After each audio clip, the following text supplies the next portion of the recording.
Hello everybody, it's April the 15th. I am back with the Peggy Mercer YouTube channel, Writing for Love and Maybe Money. And I'm here to help you aspiring writers write your novel, and that's what we're going to do. Now, I hope you're taking notes. We've been on here talking about literary elements. I always start out my video, got to where I like to start out with a shout of hello to new subscribers. Barry Hall, thank you so much. My girlfriend Judy McConnell down in Navarre Beach, she watches all these videos, and let me tell you that her mother, who I love dearly and was kind of like a mother to me, also died a few weeks ago.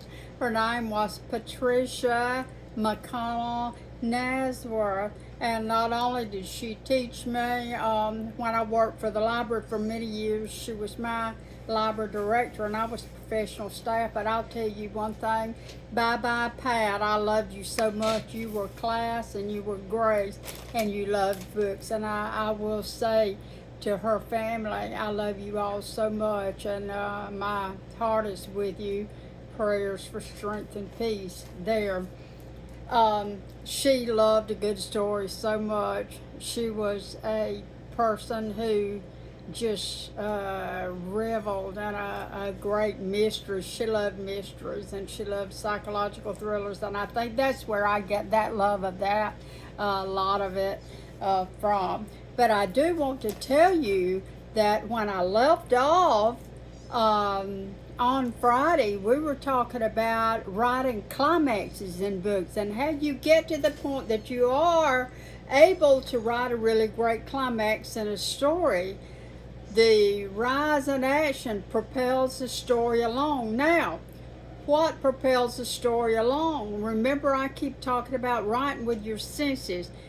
I have a cousin that goes down the coast a lot, and he seems like he posts all these pictures on food. Hello, Tommy Grantham, and I love your food pictures there.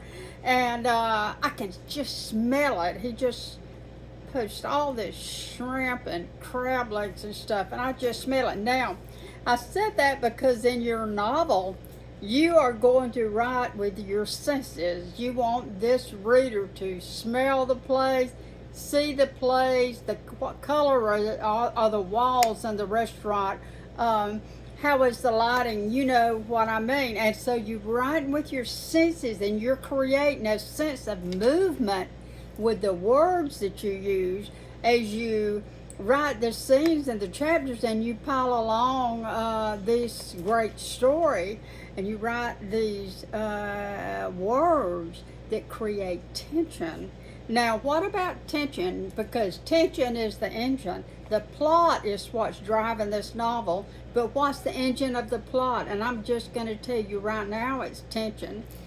Tension is a favorite word of mine. It's a Latin word that literally means stretch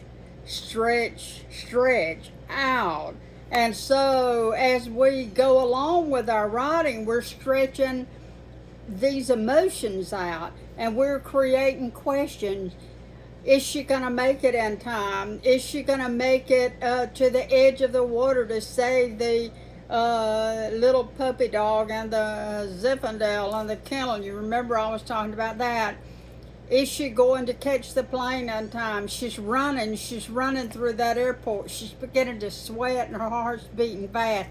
You see what I'm saying? So we create tension by creating anxiety and suspense, and we want this reader to really have a great time just waiting for something to happen and get really excited.